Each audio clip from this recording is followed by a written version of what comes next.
في سنة 2012 بينهار الاقتصاد الأمريكي بشكل مفاجئ، وبتزيد البطالة في البلد، وبالتالي الجريمة بترتفع لمستويات غير مسبوقة، والسجون كلها بتتملى على آخرها بالمجرمين، وده اللي بيخلي الشركات الخاصة هي اللي بتدير السجون دلوقتي، وبيكون هدفها الوحيد هو الربح وبس، وده عن طريق إنهم بيعملوا معارك كبيرة بين المسجونين بتوصل للموت، وبيعرضوها على النت عشان تجيب مشاهدات ويكسبوا فلوس أكتر. لكن بالرغم من ده الناس بتمل وبتبقى عايزة حاجة حماسية أكتر، وده اللي بيخلي سجن الجزيرة يعمل سباق الموت اللي بيعتبر أكبر وأخطر سباق في العالم، واللي بيتسابق فيه المساجين في عربيات معدلة ومجهزة بأسلحة مخصوص للسباق ده، واللي بيعرف يقضي على باقي المتسابقين ويدمرهم ويوصل خط النهاية الأول بس هو اللي بيفوز، وبيقدر بكده إنه يحصل على حريته. وفي سباق النهارده ما تفضلش غير عربيتين، اول واحده اللي بيبقى سايقها فرانكو ومعاه المساعده بتاعته كيس، والتانيه بيسوقها اقدم منافس لفرانكو وهو جو، والاتنين بيبقوا خلاص داخلين على خط النهايه ومستعدين يعملوا اي حاجه عشان يكسبوا. بس مره واحده بيكتشف فرانك ان الاسلحه اللي في عربيته مش شغاله، وبيحاول يتصرف فبيفك الدرع الخلفي للعربيه اللي بيصطدم بجو، وبيقدر فرانكو انه يهرب منه مؤقتا،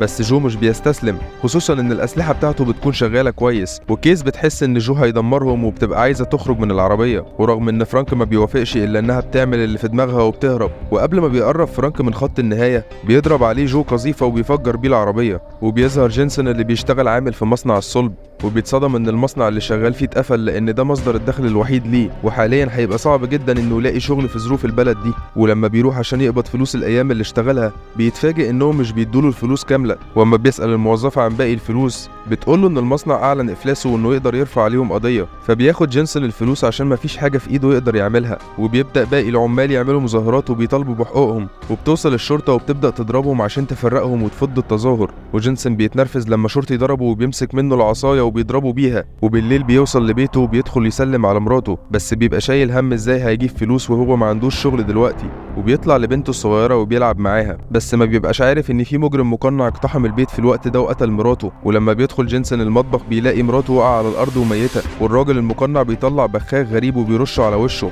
فبيدوخ جينسون وبيقع على الارض، والراجل المقنع بيخليه يمسك السلاح اللي قتل بيه مراته وبيطلب الشرطه وبيهرب، بس وهو خارج بيلف وبيعمل حركه بايده كانه بيضربه بمسدس، وبيصحى جينسون بعدها وبيلاقي الشرطه بتقبض عليه بتهمه قتله لمراته. وبعد 6 شهور بيتنقل جينسون لسجن الجزيره عشان يقضي فترته هناك، وبيستقبله الحارس وبيفضل يرش عليه ميه ساقعه وبيخلي ضابط تاني يضربه، وبعدها بينقله للزنزانه بتاعته اللي بيكون فيها 3 مجرمين وعايزين يرحبوا بيه بطريقتهم، وبيرجع الحارس تاني على الزنزانه وبيكون مبسوط عشان هيلاقيهم بيضربوه، لكن بيتفاجئ اول ما بيوصل للزنزانه ان المساجين ال3 واقعين على الارض، وبيعرف ان جينسون مش سهل زي ما كان فاكر. وتاني يوم بيروح جينسون عشان يفطر، وبيبقى في مجموعه قاعدين وبيتعرفوا عليه، وبيعرفوا انه كان متسابق معروف وماهر من زمان، وبيعم الصمت في القاعه كلها لما بيدخل باتشينكو وصاحبه وبيقربوا من جينسون وبيحاولوا يستفزوه، وبيقول باتشينكو للمساجين ده واحد قتل مراته وما ينفعش يعيش وسطنا، فبيقوم جينسون وبيتنرفز وبيضرب باتشينكو واللي معاه بكل عنف وبيوقعهم على الارض، ودخل الحراس بسرعه ووقفوا القتال بينهم، واخدوا جينسون عشان يعرضوه على مديره السجن هينيسي اللي شافت سجل جينسون وعرفت انه كان سائق محترف، وعشان كده كانت عايزه تخليه فرانك الجديد، فرانك اللي مات بعد الحادثه الاخيره في المستشفى ومحدش يعرف الخبر ده، وعشان كده ممكن يستبدلوا فرانك باي حد تحت القناع ومحدش هيعرف، وبالاخص ان فرانك كان اسطوره وبيحقق نسب مشاهدات عاليه جدا، عشان كده هينيسي مش عايزه تكشف موته وعايزه الاسطوره تفضل مستمره، عشان كده عرضت على جينسون انه يبقى مكانه، وعرفته قواعد السباق وانه لو كسب 5 سباقات يقدر يحصل على حريته ويخرج من السجن، وقالت له انه هيحتاج يكسب سباق واحد بس لان فرانك كان كسبان 4 سباقات قبل كده وفاضل له واحد، ولما بيفكر يقول لها انه مش عايز يغامر بحياته عشان السباق ده بتهدده انه هيقضي باقي فترته كلها في الحبس الانفرادي لو ما وافقش، وهنا جينسون ما كانش عنده اي خيار تاني غير انه يقبل عرضها، وبعدها بتاخده لورشه العربيات في السجن وبتعرفوا على الفريق بتاعه، وبيكون قائد الفريق كوتش ومساعدينه الاتنين اللي اتعرفوا عليه في صالة الفطار، وبكده محدش بيعرف ان جينسون هو فرانك الجديد غير فريقه وبعض الحراس، وبيكون كل متسابق ليه الورشة بتاعته وليه الفريق الخاص بيه، وبيشوفوا ورشة سرية بتاعت هينيسي وبتعمل فيها حاجة محدش يعرفها، وكوتش بياخده بيوريه عربية السباق بتاعته وبيعرفه على اساليب الهجوم والدفاع اللي موجودة فيها، بس بتبقى فاضية من الذخيرة ومش بتتملى الا يوم السباق عشان محدش يفكر يستخدمها ويهرب، وبما ان السجن في جزيرة وسط البحر حتى لو حاول يهرب هيبقى المخرج الوحيد ليه عن طريق الجسر اللي سهل جدا يحاصروه بالطيارات وعربيات الشرطة ويقبضوا عليه بسهولة، وبيطلع جينسون وفريقه بيقعدوا في الساحة وبيعرفوه على كل حاجة في السباق، وبيفهمون السباق عبارة عن 3 مراحل، وأول مرحلتين بيكون التركيز الأكبر إنه يتخلص من أكبر عدد من المتسابقين، وفي المرحلة الأخيرة بيكون الأهم إنه يسوق بسرعة عشان يوصل لخط النهاية الأول، وكل متسابق بيبقى معاه مساعدة بيختارها من المساجين برضه، ما عدا جو اللي بيحب يختار مساعد راجل مش بنت، وبيعرفوه على باقي المتسابقين وبيحذروه إن دول مجرمين وفي نفس الوقت سواقين شاطرين جدا. وبيجي بعد كده يوم السباق، وبياخد جينسن هدوم فرانك والقناع والخاتم بتوعه، وبيمشي وسط المساجين بالقناع وكلهم مفكرين إن فرانك رجع، وبيزيد حماسهم وشغفهم للسباق تاني. وبيركب جينسن العربية وبيقلع القناع ومحدش بيكشف هويته لأن شبابيك العربية بتكون مصنوعة من زجاج عاكس، وكمان مساعدته كيس عارفة السر. وبيبدأ السباق، بس بما ان الأسلحة مش بتشتغل في الأول فبيحاول كل متسابق انه يتخلص من اي حد في طريقه انه يخبطه بالعربية، فبتساعده كيس انه يدخل من طريق مختصر وبيبقى بالمركز الأول. وبيكون في دواير على الأرض، وبمجرد العربية ما بتدوس على الدايرة اللي عليها سيف بتتفعل الأسلحة بتاعتها وبيبقى قادر يضرب بيها. ولما حد بيدوس على الدايرة اللي عليها جمجمة بيطلع منها سياخ حديد وبتدخل في العربية اللي جاية من وراها وبتدمرها، وبتدخل فعلا عربية في السياخ الحديد وبتولع. وجو بيدوس على السيف وبيفعل الأسلحة بتاعته وبيطلق قذيفة على العربية اللي قدامه وبيطيرها. واما بينزل 14 كي من العربية بيجي جو من وراه بالعربية وبيخبطه وبيموته. وفضل جو طول السباق بيطارد فرانك عشان مش عايزه يكسب. في الوقت ده جينسن بيدوس على دايرة السيف عشان يفعل الأسلحة، لكن بيتفاجئ إن الأسلحة مش بتشتغل وبيتنرفز جدا. فكيس بتخرج من الشباك وبتحاول تشوف المشكلة فين، بس ده بيخلي المتسابقين التانيين يركزوا الضرب عليهم، فبيتفاداهم جينسن وبترجع كيس بتدخل العربية تاني. بعدها بيدوس جينسن على دايرة دفاع قبل جو،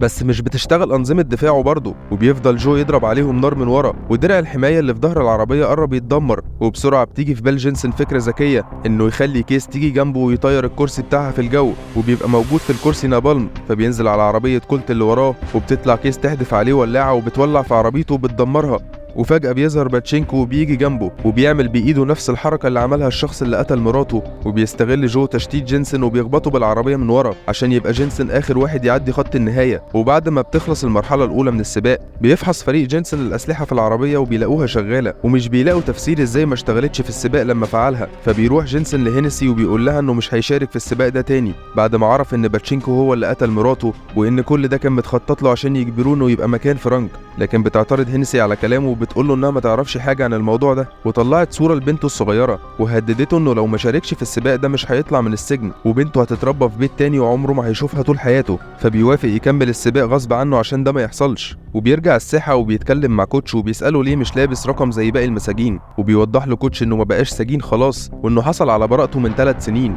بس حاسس ان العالم بره اتغير كتير وانه هيبقى غريب وسطهم، وبيقرر انه يكمل حياته في السجن. وبالليل جينسن بيبقى بيصلح العربية بتاعته وبيشوف باتشينكو معدي من قدامه، فبيروح وراه على الورشة بتاعته. واول ما بيدخل الورشة بيهجم عليه الفريق بتاع باتشينكو وبيكتفوه، وباتشينكو بيفضل يضربه وبيجيب حديدة كبيرة ولسه كان هيقتله، لكن واحد من فريق جينسن بيتدخل وبيطعنه في ظهره، وجينسن بيستغل الموقف كويس وبياخد حديدة من الأرض وبيضرب رجالته بيها، وبيقوم يضرب باتشينكو وبيوقعه على الأرض لحد ما بيعترف له باتشينكو ان هينسي هي اللي خلته يقتل مراته. وقبل ما يقتله جينسن بيظهر الحارس وبيمنعه انه يعمل كده. وتاني يوم بتبدأ الجولة التانية من السباق، وباتشينكو بيستفز جينسن وبيجي جنبه وبيعمل نفس الحركة، بس جينسن بيسيطر على نفسه وبدأ السباق وهو قاصد يسوق ببطء. وبيسأل كيس إذا كانت هي اللي حاولت تقتل فرانك، عشان من الغريب إن الأسلحة تتعطل معاه زي ما حصل مع فرانك بالظبط، وبيهددها إنها تعترف وإلا هيطير بيها الكرسي من العربية ويموتها، لحد ما بتعترف كيس إن هينسي هي اللي خلتها تعمل كده، ووعدتها إنها تخرجها من السجن، وما كانش الهدف قتل فرانك، كان بس مجرد إنه ما يكسبش وما يحصلش على حريته. بعدها بينطلق جينسن بسرعة وبيكون هدفه الأول هو باتشينكو، وبيسبقه جينسن وبياخد دايرة الأسلحة منه، وده اللي بيخلي الكل يستغرب لأنه في المقدمة فمش هيعرف يستخدم الأسلحة. لكن بيفاجئهم جينسن وبيلف بالعربية وبيبقى في وش باتشينكو وبيضرب عليه نار بالرشاش اللي على العربية، وبيلف تاني وبيضرب دخان وراه عشان يدخل فيه باتشينكو ويخبط في الحاجز ويتقلب بالعربية. فبيقف جينسن وبينزل من العربية وبيروح له عشان يكسر رقبته وينتقم منه. بعدها هينسي بتشوف ان ده الوقت المناسب انها تطلق الحاجة اللي بقالها كتير شغالة عليها، ودي مدرعة عملاقة جدا ومليانة أسلحة تقدر تدمر باقي العربيات. وبتدخل المدرعة العملاقة السباق وبتدمر 3 من المتسابقين بكل سهولة، وبكده ما تفضلش غير جينسن وجو اللي مش هيقدروا على الوحش ده بسهولة. وجينسن بيأمر فريقه يوصلوه بجو، بيقرروا يتحدوا مع بعض عشان ما يموتوش هما الاتنين، وبدأوا يحاصروا العربية من الجنبين عشان يتفادوا أي هجوم عليها. ولما بيقابلهم دايرة الجمجمة بيسبقوا العربية الضخمة وبيدوسوا عليها مع بعض، عشان تخبط المدرعة الكبيرة في الحاجز وتتدمر وتنفجر، وبيبقوا هم الوحيدين اللي نجوا وخلصوا الجولة التانية. وبيروح جول جينسون وبيقول له انه عرفوا ان هو اللي بيسوق مكان فرانك لما سمع صوته وهم بيتكلموا مع بعض في السباق. وفي الوقت ده بتقرر هينسي مع الحارس انهم يقتلوا جينسون اللي اتمرد عليهم، وانهم يشوفوا حد تاني يلبس الماسك بتاع فرانك مكانه. وتاني يوم وقبل المرحلة الأخيرة للسباق بيروح الحارس وبيحط قنبلة تحت العربية بتاعت جينسون في نفس الوقت اللي هينسي بتعلن فيه عن الجولة الأخيرة، وبتوضح للمساجين ان جينسون على بعد فوز واحد عشان ينال حريته. وبيعرف جينسون انها مش هتسيبه يكسب زي ما عملت مع فرانك واللي قبله، وان محدش قبل كده كسب السباق ده، فاكيد برضه مش هتسيبه هو كمان يكسب. وبعدها بيروح على الورشة بتاعته وبيجي في دماغه خطة وبيطلب منه يحط خزان بنزين احتياطي في العربية معاه، وبيروح لجو بيطلب منه يتعاون معاه تاني وبيشرح له خطته. وبيبدأ السباق وبيفضلوا يخبطوا بعض بالعربيات، وكالعادة دايرة الأسلحة مش بتشتغل غير لما جو يدوس عليها، وبيفضل جو يضرب عليه نار من ورا لحد ما الدرع الخلفي بتاع جينسون بيتدمر، وبيضرب عليه صواريخ لكن جينسون بيتفاداها كلها عشان تصطدم بجدار ضعيف، وبكده بتفتح لهم فتحة فيه وبيجروا عليها عشان يوصلوا للجسر ويهربوا بره السجن خالص.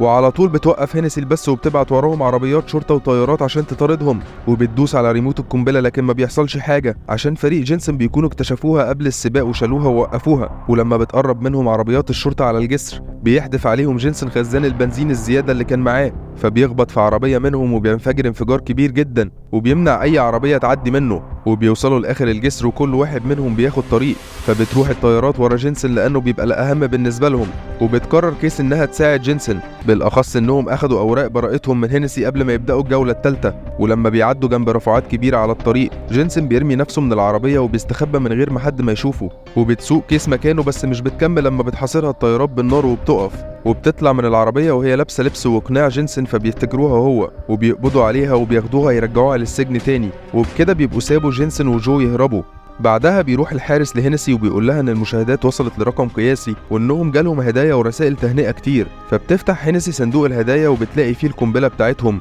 وبيضغط كوتش على الريموت فبيتفجروا هما الاتنين. وبعد 6 شهور بيكون جينسون وجو بدأوا حياة جديدة وفتحوا ورشة عربيات خاصة بيهم في المكسيك، وبيكون معاه بنته الصغيرة اللي كسب حضانتها بعد ما اثبت براءته. وبيلاقوا عربية جاية عليهم بس بيتفاجئوا ان فيها كيس اللي اخدت براءتها برضه، فبتاخدهم عشان تفرجهم على العربية بتاعتها، وبيقولوا لبعض انهم لازم يجربوها في السباقات اللي جاية. لو عجبك الفيلم ما تنساش تدوس لايك وتعمل سبسكرايب للقناة عشان يوصلك كل جديدنا.